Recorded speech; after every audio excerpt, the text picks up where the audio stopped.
want to do, this is a standard presentation. What I don't want, though, is to be lecturing to you. So I know a lot of you have actually got your cameras off, but I'd prefer if you actually ask questions as we go along. I don't want to be lecturing to you at all. I prefer this to be more of a conversation. So anything that actually comes into your head that you want to ask, please do so. It doesn't matter how, what word should I say? It doesn't matter how sensitive the question is. I'm quite happy to actually deal with it if you're prepared to ask it. Okay. So, right. So 1 in 8 men in the UK will get prostate cancer at some. It's recording. 1 in 8 men in the UK will get prostate cancer at some point. So prostate cancer is the most common cancer in men in the UK. It's estimated that more than 110 men are diagnosed with prostate cancer every day. And I think it's been calculated that actually works out at around 1 man every 15 minutes. So by the time I actually finish this presentation, around 3 men will have been diagnosed.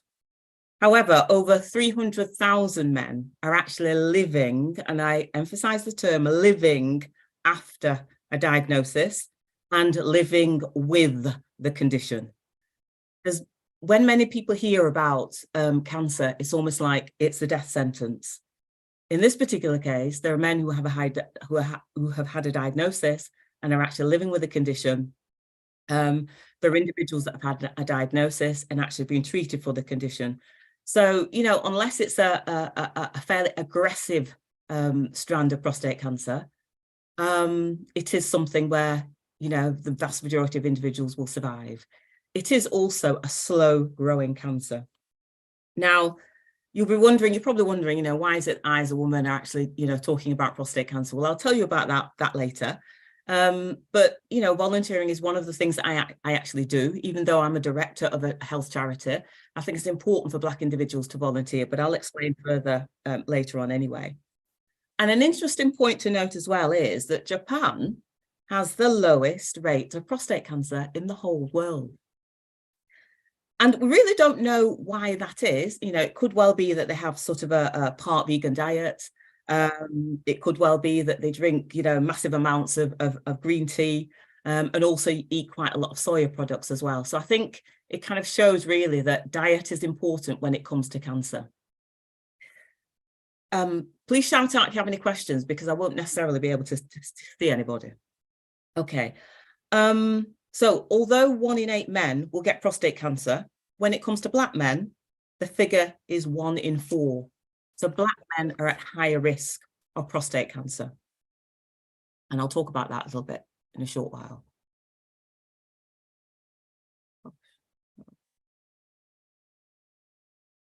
A problem with my slides.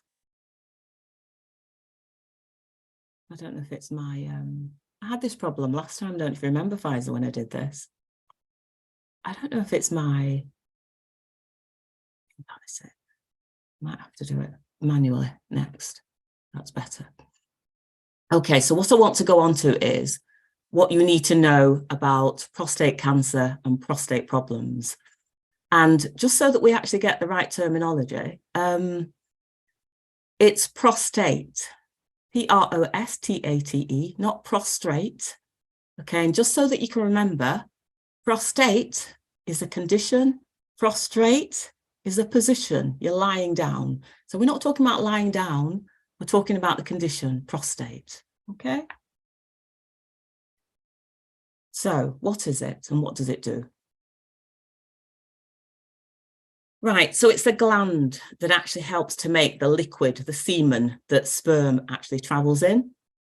80% of the semen is actually produced by the prostate gland, and the remainder is actually made by either the testicles or other glands. Only men have a prostate. It's the size of a walnut, and it actually sits underneath the bladder. Now, if you look at this diagram, it's probably not a very good one, actually, because it looks as if the prostate gland, which is the round thing there, is actually behind this, what's been named as the urethra. That's the pipe that your wee actually travels down. Okay. Now, it's probably not, as I say, it's not a very good picture because actually the prostate gland wraps around the urethra. So if the prostate gland actually starts to swell, what do you think would happen? And I'm waiting for an answer here. I want some participation. Anybody? It will affect the bladder. It won't necessarily affect the bladder. It will affect the way the bladder operates. Okay, yeah, near enough. So if the prostate actually starts swelling, then what happens is it will tighten up around the urethra. So basically, the wee that's coming from the bladder, and this is why you say you're nearly there, it'll actually stop it going down the urethra or actually slow the flow down. So that's one of the things that can actually go wrong. You can have what they call an enlarged prostate. So an enlarged prostate basically means that it swells up. Now, men between the ages of men over 50, there are some men who tend to naturally just have an increase in size of their prostate anyway. May not necessarily affect them. But I mean, in most instances, what happens is that medications actually given, they call them alpha blockers, to actually relax the muscles so that the wee can actually pass. And if it's, if the swelling isn't too bad, then, your GP might actually say, well, it's just a case of sort of monitoring your diet, drinking less liquid as well. Around 4 in 10 men over the age of 50 have problems caused by an enlarged prostate. The next problem that occur is called prostatitis. Now, prostatitis is just an infection of the prostate, just like you get an infection of any other part of the body. And it might become inflamed. And symptoms are problems weeing, aching in testicles and the back, pain in the lower part of the stomach, groin or lower back pain, and severe cases, it can actually cause fever and sweating, just like any other infection. And a man may actually need hospital treatment as a result of it. Neither an enlarged prostate or prostatitis increases a risk of a man actually having prostate cancer. And then we talk about, prostate cancer is one of the things that can also affect the prostate.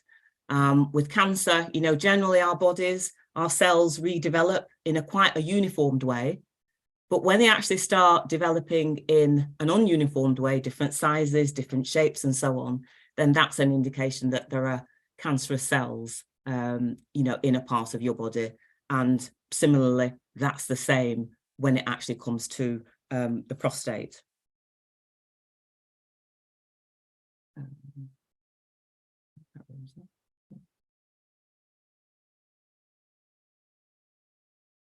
Right, I want to look at the risk factors now. The risk factors of prostate cancer. Okay, so it mainly affects men over the age of 50 and increases with age. Ethnicity is one of the risk factors as well. Black men are more likely to get prostate cancer than other men. 1 in 4 Black men as opposed to 1 in 8 white men. The other issue as well is that Black men tend to actually get a diagnosis of prostate cancer early as well. And, generally it's around 45 that it's recommended that Black men actually start thinking about having a conversation with their GP and actually having testing for prostate cancer or any prostate problems. Weight, body weight. With all cancers, weight is an issue. Research indicates that being overweight or obese increases your risk of getting cancer and also that it's more likely to spread. So it's actually about looking at your body weight, looking at your diet generally, make sure that you have a balanced diet. You've probably heard it so many times said before about, lowering your intake of sugar, lowering your intake of saturated fats, making sure that you actually have a you know, a good balanced diet, a variety of foods, and also things like, you know, increase the amount of vegetables that you actually have.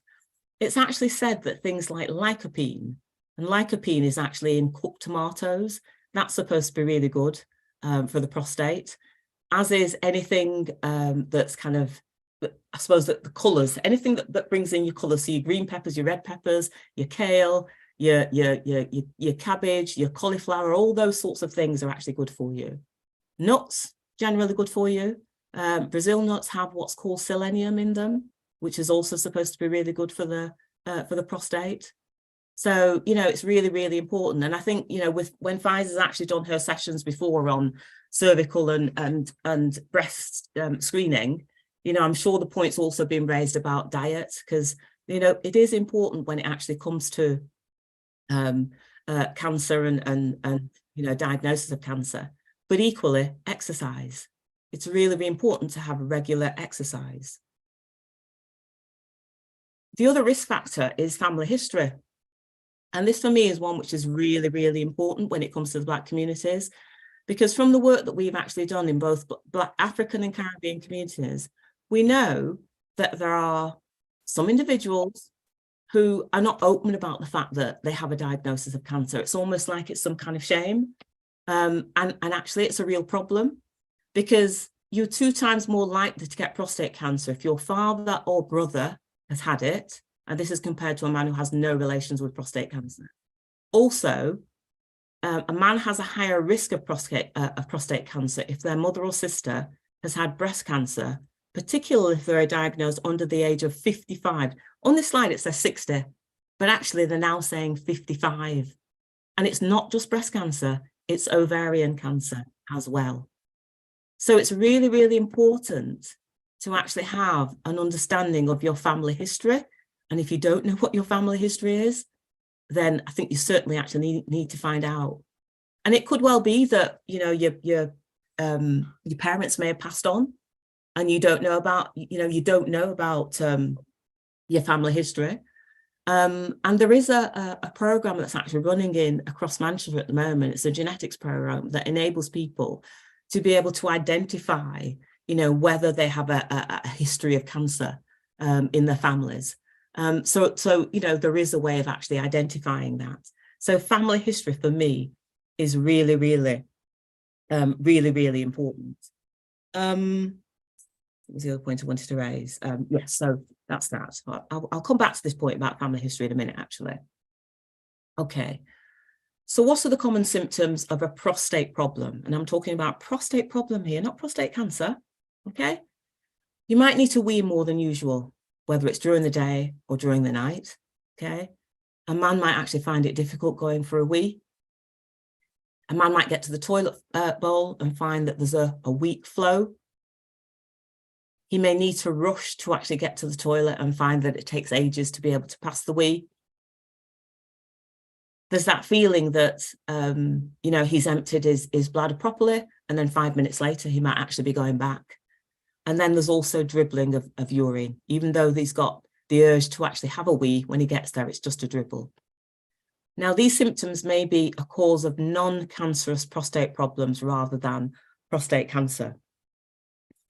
There are some less common symptoms, such as pain when weeing, pain when ejaculating, problems when getting or keeping an erection, and blood in the wee or in the semen, plus also pain in the pelvis or the back or the hips.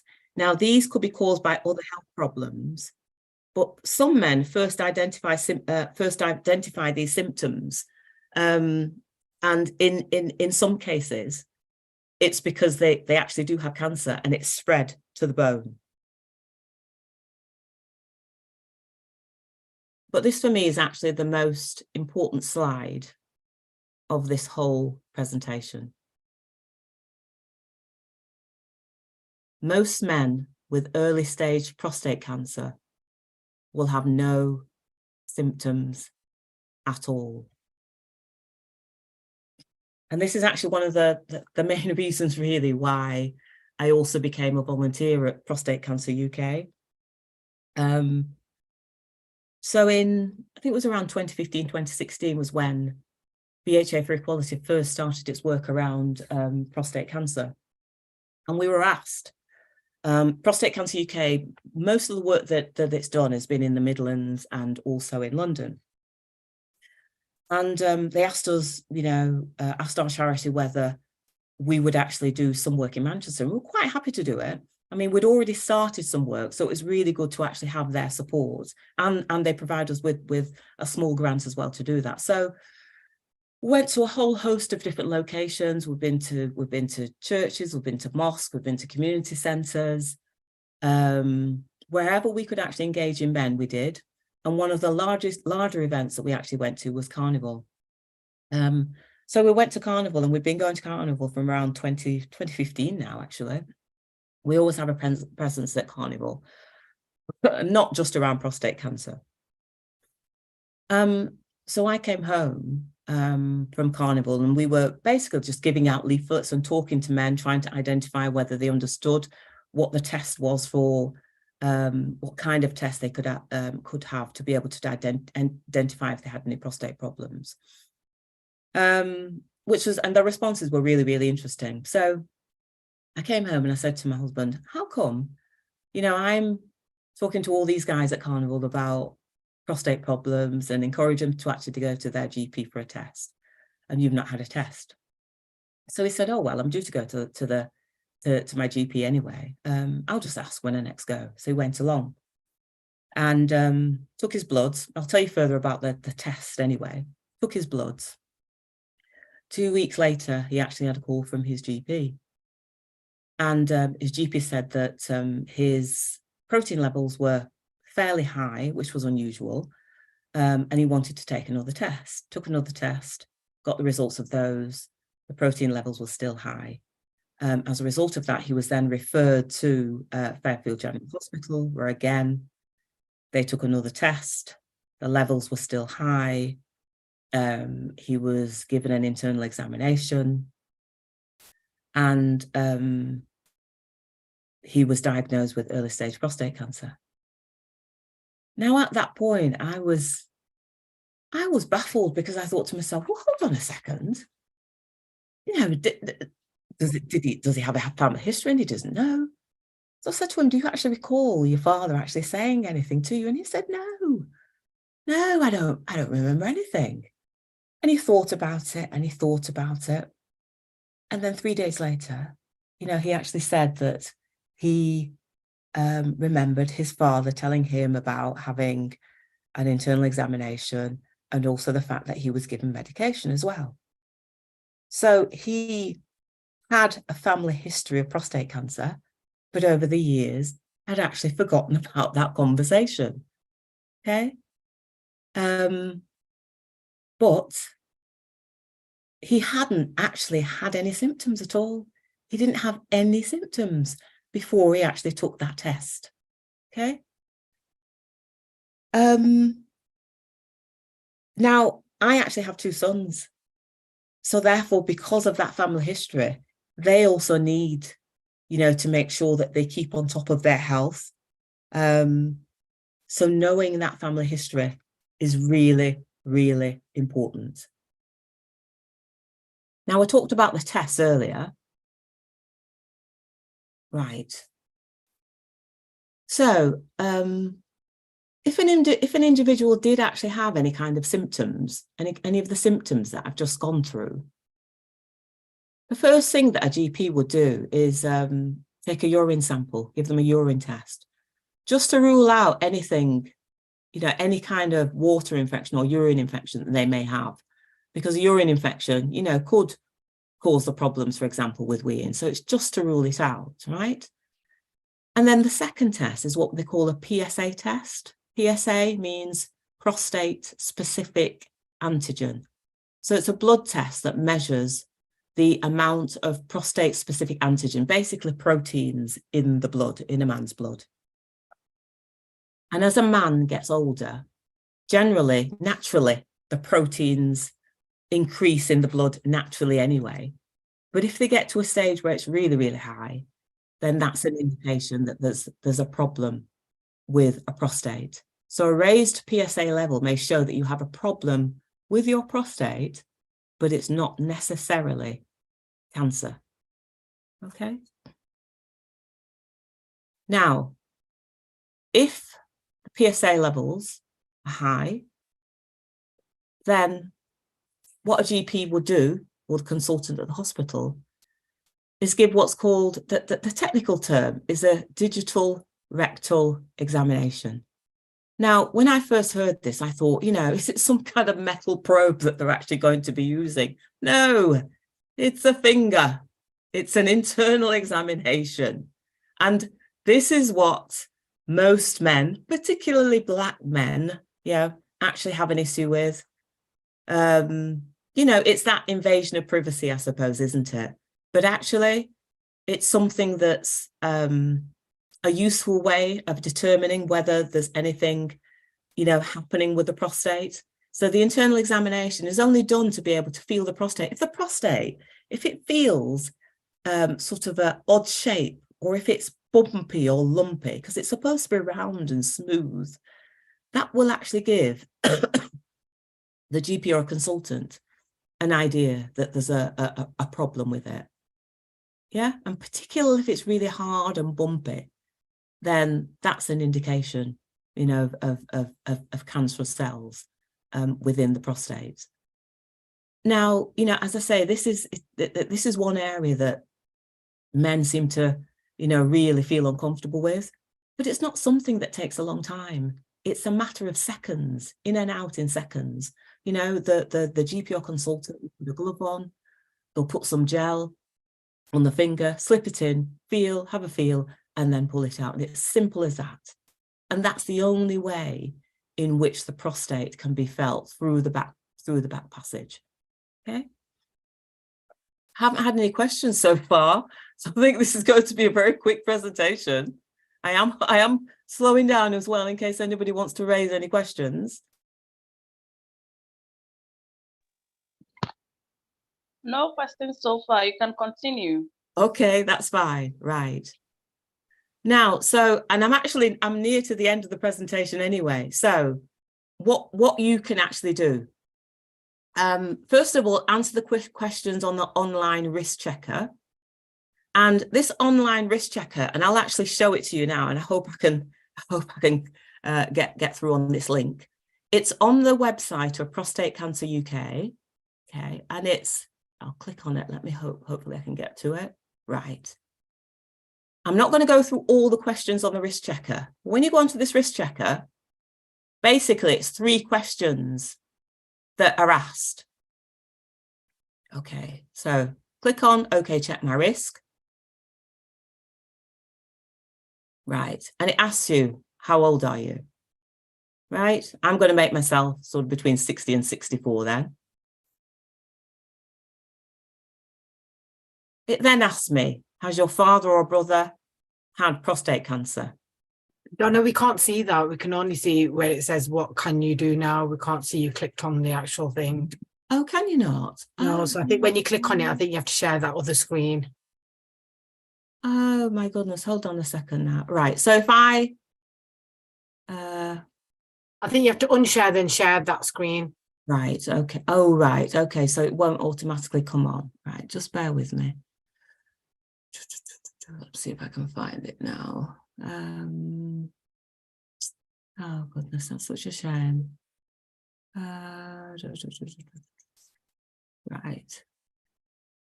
Let me see. Can you see that now? Yeah. Okay, right. So you go onto the risk checker, right? You click on, okay, check my risk. It will ask you how old you are. You click on whatever age you are. So I've just, picked 60 to 64, right? The risk checker then asks, has your brother or your father or brother had prostate cancer? I'm going to click on yes, but you can go on it. I mean, you basically just answer it what relates to your family. It then tells you Black men are more at risk of prostate cancer. Do you have Black or mixed Black ethnicity? Click on yes. And then it'll carry on just all the things that I've actually gone through with you now. The risk checker will actually talk you through all of those things. So you'll see it saying you're at higher risk of getting prostate cancer because of your ethnicity. Yeah, it will tell you why. Black men over 45 with a family with a history of, sorry, as a Black man over 45 with a family history of prostate cancer, you're at higher risk. Black men are twice as likely to get prostate cancer as other men. Okay, so it kind of takes you through the reasons why. Black men also get prostate cancer at a much younger age. And then it asks you, okay, well, what should I look out for? Click on that. And then it will take you through the signs and symptoms. Yeah. So it's a really useful tool to actually direct your partners or any male members of your family, to be honest. And it's also a useful tool for the women to go through as well, to have that understanding of prostate cancer. Okay. And the next thing I actually wanted to share now, okay, so I need to go back to my other slide now. The next thing I also wanted to share with you was, just see if I can do this. This. Okay. One of the things I want you all to know about as well is a campaign called This Van Can. I don't know if any of you have actually heard about it, but it's an organisation called Greater Manchester Cancer. After many years of actually trying to get them to do a campaign, they have now started a campaign where they're targeting Black men and encouraging Black men to take up PSA testing. And one of the main reasons for that is that not only the fact that Black men are at higher risk, but also because over the pandemic, there was a much lower level of men who were actually going for PSA testing. So let me see if I could share this with you. Okay. This video. Can you see this? Can everybody see this video? Faiza, can you see it? You can. Yeah, I can see the video. That's good. You can see it. Okay. I just wanted to increase this.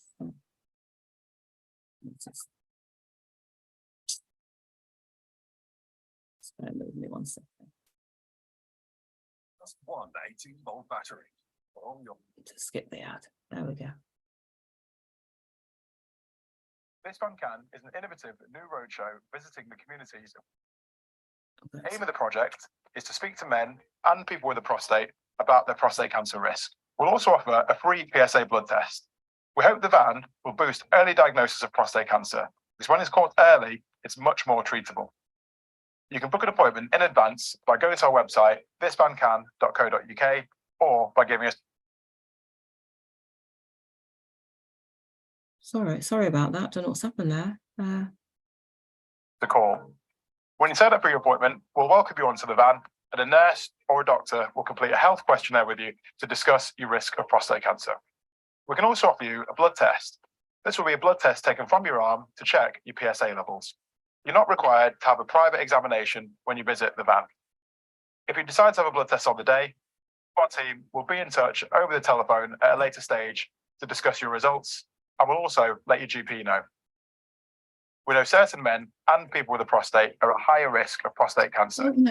If you're a Black man over the age of 45, or any man over the age of 45 with a family history, prostate, breast, or ovarian cancer, you're at higher risk. By family history, we mean a father or a brother who's had prostate cancer under the age of 55, or a sister or a mother who's had ovarian or breast cancer under the age of 50. If this applies to you, please come and see us when we're in your area. If this applies to a loved one, please tell them about This Van Can.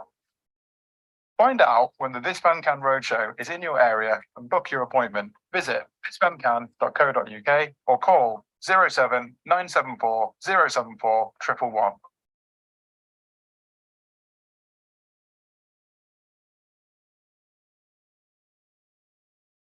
Okay, let me come out of this now. Stop sharing.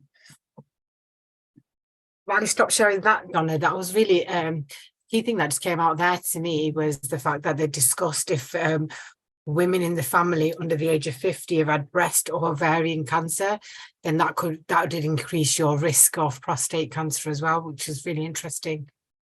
Yeah, most definitely. Oh gosh, sorry, I'm just trying to get out of this now. Don't know where I am at all.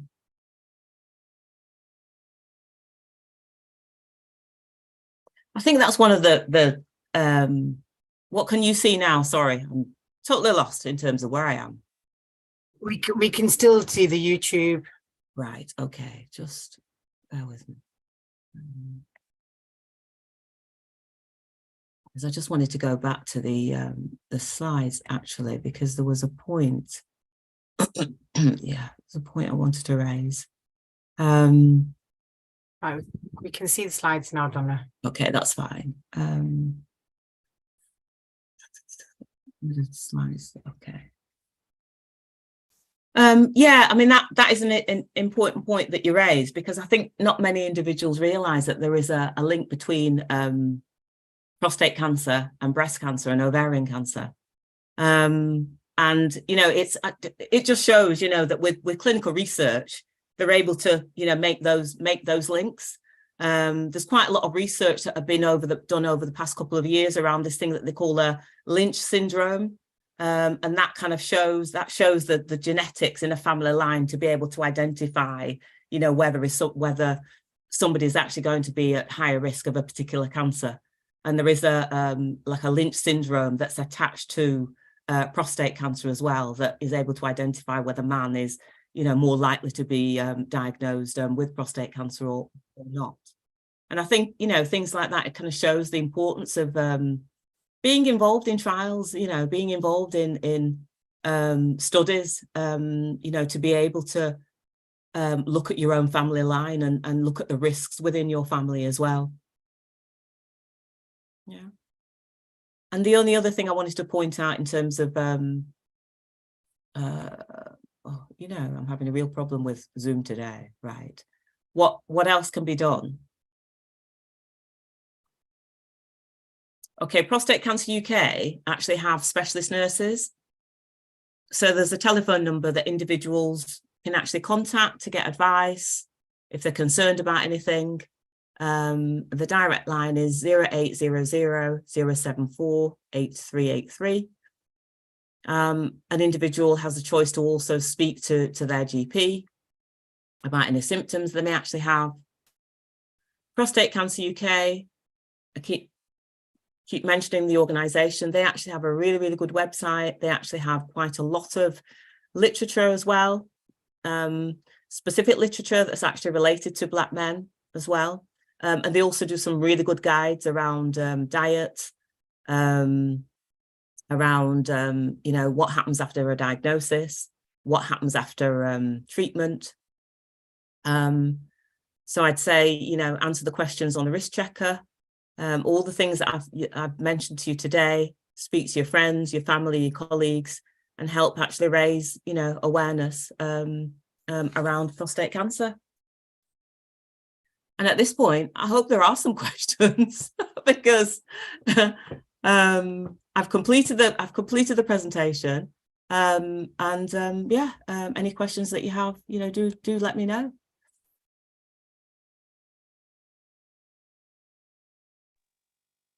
Okay, so we will give in for some few questions. If anyone wants to ask any questions, you can just raise your hand and ask your question.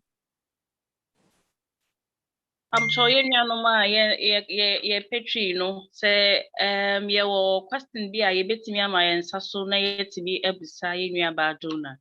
Are you ready to be answer your questions? That's it.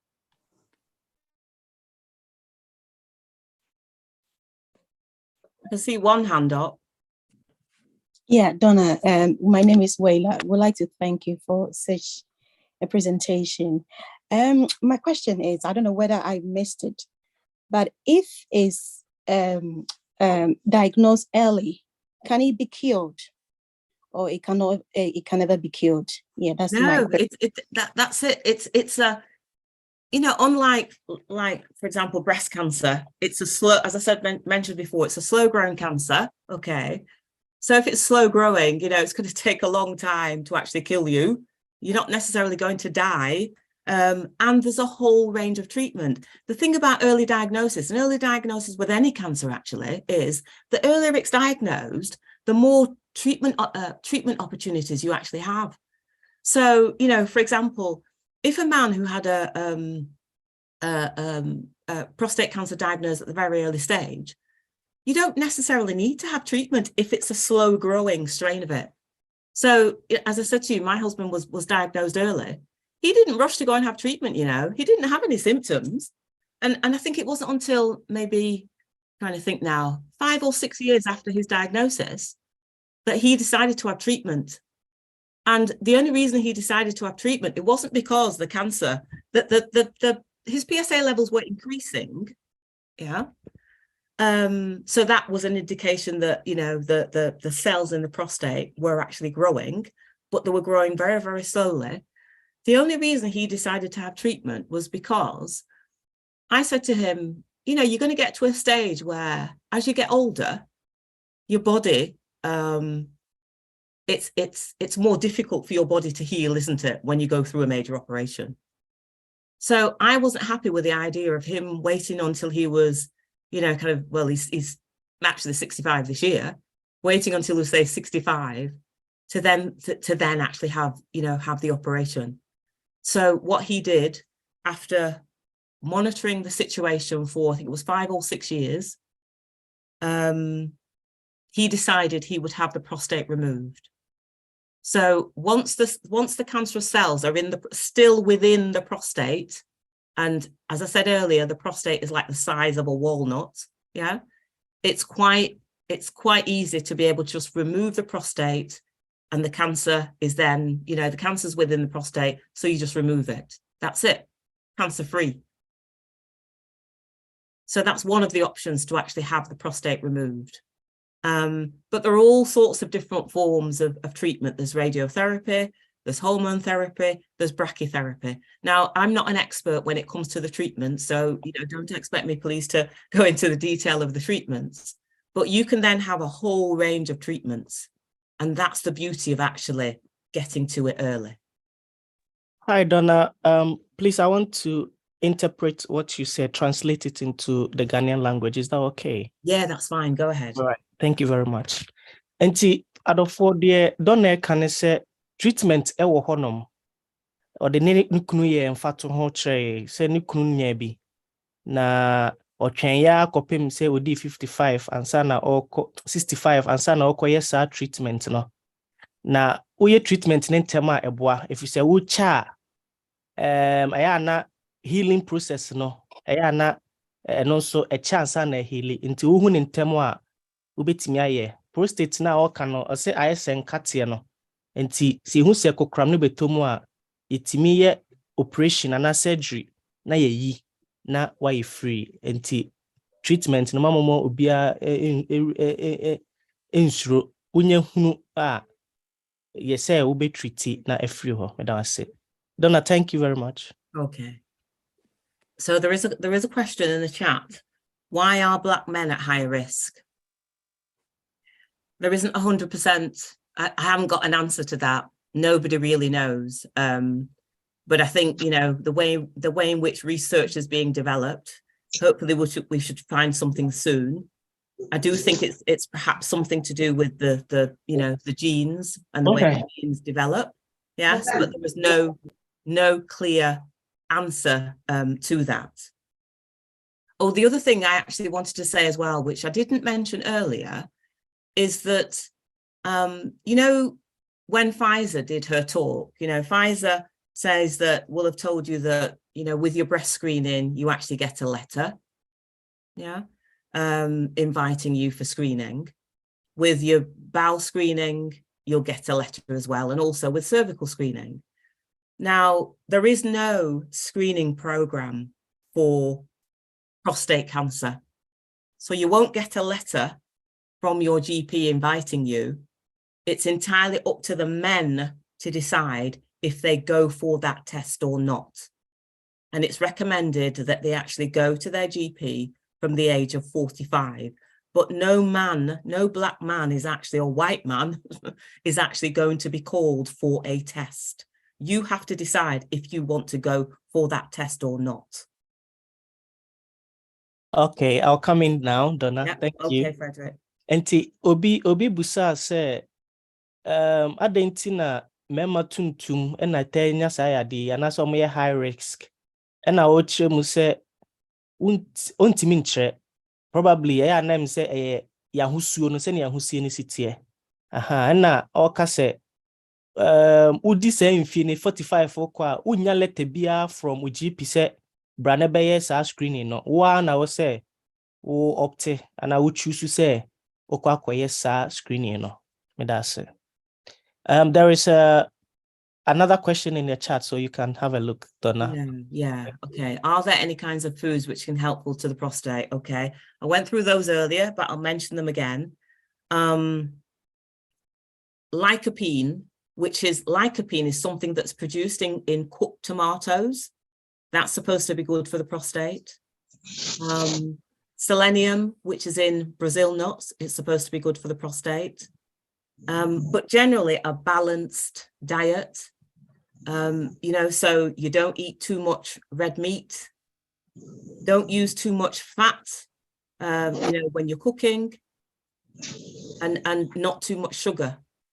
Eat lots of vegetables, you know, your anything that's green, your kale, your cabbage, your cauliflower, just trying to think, broccoli, you know, all those sorts of things, green peppers, all those sorts of things are actually supposed to be really good for you. You know, and make sure you have a balanced diet, a bit of everything. Okay, thank you. Nti obi busa say enuane be na yedi a beboa prostate no na obobo no tomatoes na Cooked tomatoes. Yeah, tomatoes. Yeah. And Brazilian nuts nkatia na enuane na ye green no, broccoli, cucumber, all those green vegetables no yenta ndipa na beboa sa post-it no that's it. Donna, I have a question. My question is, I don't know if it's a myth, and if it's a myth, you can bust it for us. I heard that when you get to that stage, that is around 45 going, it's either too much sex can affect the prostate or lack of it thereof. What's the truth in this, please? Thank you. This question comes up time and time again. I think it's a bit of a myth, actually. I mean, that there have been studies that have been done, okay, about, and I hope nobody takes offense to me using this word, about men masturbating, okay, and that actually having an impact on prostate cancer. There was a study that was done into it, and basically they were saying that, you know, it just doesn't make any difference. Doesn't really make any difference. The study was actually done by I think it was the University of Newcastle, if I remember, some time ago. It is a bit of a myth, what you've mentioned. It's got nothing to do with it at all. It's to do with, you know, genetics. Okay, thank you. And as a missa, of course, ebinum say udru sa if na yakan 45 okona say o ne ma hyiamu pi ana say tai hyiamu pi a wobetimi anya bi ana say wontai ene ma nhyiam ana say won have sex a utimi o prostate ni timi enlarge eno na wachechire mu say nokra bi anim nti that's it. Thank you, Donna. Okay. Next question, please. Is there any way you can self-test for your prostate, just like we have for the breast? No, because it has to go to first of all, it's a blood test, and those bloods have to go to a lab. So you wouldn't be able to self-test, not at the moment. Okay. I'm not saying it won't happen in the future. So, you know, we have, for example, you know, HIV testing that's actually done in the community just through a finger prick. I'm not saying that, you know, that can't be done, you know, probably won't be, that may be available in future, but currently the way it's actually done, it's really got to be done by a GP or a, you know, somebody who is a phlebotomist then who knows how to take blood, and those bloods then have to go to a lab to be tested just for the sake of accuracy. Okay, because then I would believe this is also a myth that you can physically, you know, with the digitals, check for prostate at home or check for your spouse. I don't know how that is.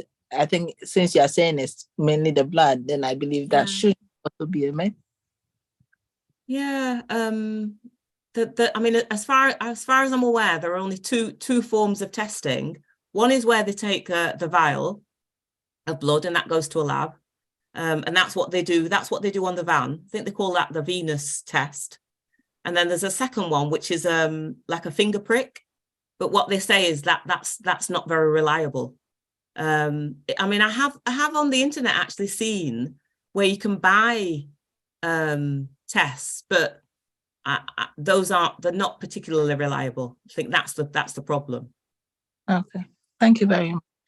Okay, nti in somewhere course so and say na Philip Ebusa says so ekwan bi ohonom a emema no betimi afa so adoso omo ho no mahu se prostate omanya bi se ne e tai ka se mema endoso manu no fo no hu se kokramatomu na na oche mu se there be because ekwan efa so hu se sa kokromato odwonso twa mu no say ye be fa umoja na de akọ lab na akọye test nti ekwan fufuro bia ni honom nti mema no ntimi ndoso omo aho ehu wo say ekọ lab.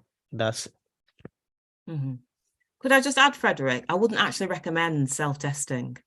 Even if, you know, you do see things on the internet that maybe you could use, I wouldn't recommend it at all because, you know, the PSA testing, one of the reasons why it isn't part of a national screening program is because the test isn't 100% reliable anyway.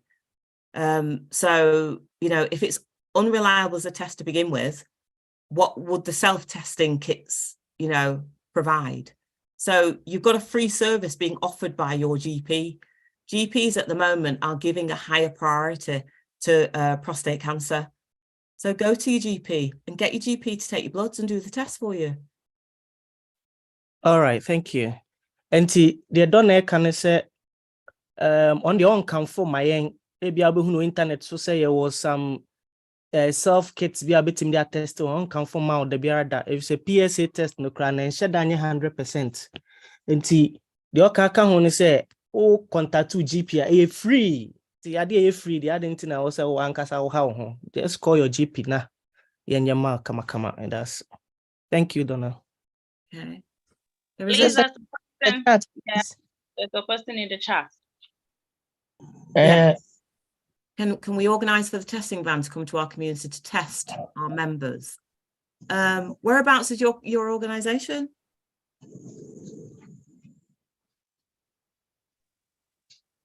Manchester, please. Whereabouts in Manchester, though? That's the thing, because it's actually doing a tour of Manchester at the moment. Oh, it's in Ancoats. Oh my goodness! If only you told me sooner. It's been to Ancoats already. So, I mean, we were when we were trying to find locations, we would have been quite happy to actually have it anywhere. You know, even in a church, just as long as you've actually got a parking space where the van can be put. That was the only requirement, a parking space, because it cannot be parked on the road. We've already been to Ancoats, but you know, I don't know whether it's actually going to return in the future. If you could, Isa, do you have details of somebody that can be contacted? So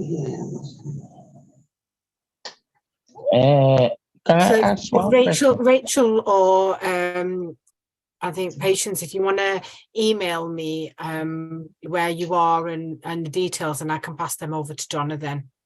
Yeah, because currently it's where is it now? I'm just trying to remember where it is now. I think it's going to Withington next week. Withington next week, and then Old Trafford the week after.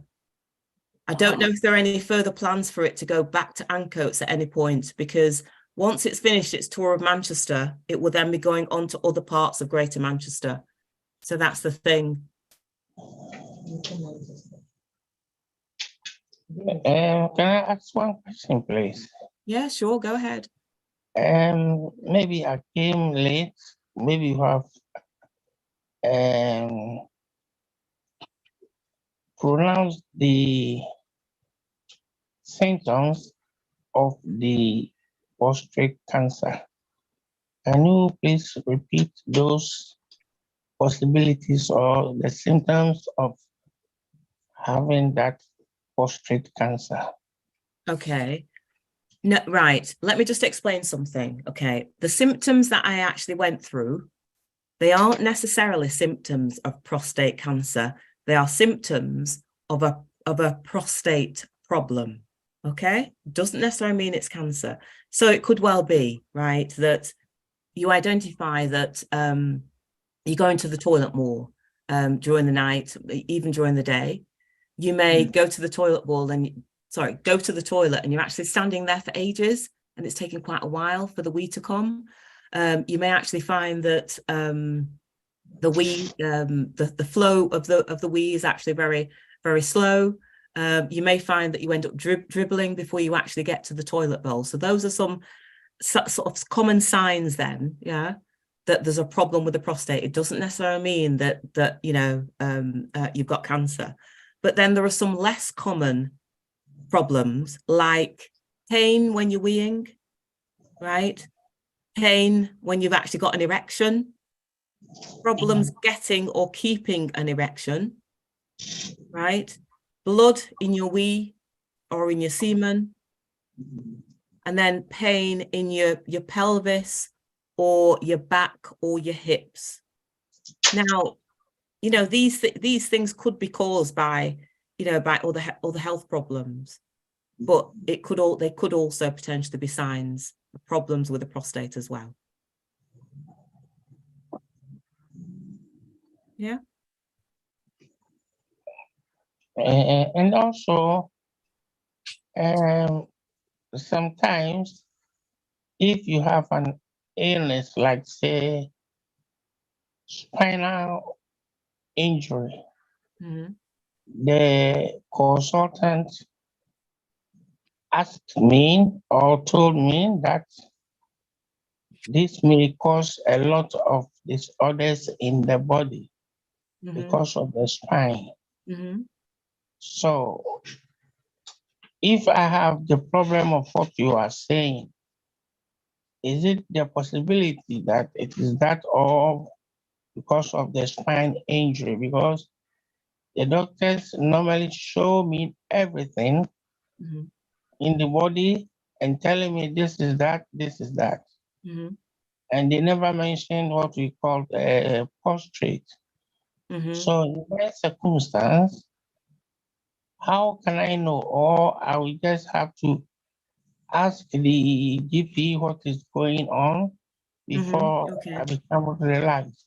Okay. I mean, I'm assuming, I mean, I'm not, you know, I'm not a medical doctor, but I'm assuming that, you know, there are certain things that the health professionals will be looking for if somebody has an injury to the spine, maybe an impact on the hips or other parts of the body, and there may be no link whatsoever, for example, to the prostate, so they have no need to mention it. You should, I mean, the recommended age is 45 for any Black man to actually go to their GP and start having that conversation with your GP about having a PSA test. Yeah. So just because you have a spinal injury, there will be no connection to the prostate, but you can actually go to your GP and ask for a PSA test. Okay. Okay. I think the Thank you. time is almost up. We want to thank you, Auntie Donna and Pfizer, for finding time within your busy schedules to educate us and inform us Yeah. about these topics. We are enlightened today about the prostate cancer. On behalf of the church and the health ministry, we say God bless you and keep you safe for us. God bless you. Thank you. Thank We you. hand over the platform to the Bible study group. Thank you very much. Thanks very much. Bye bye, everyone. Bye. Bye.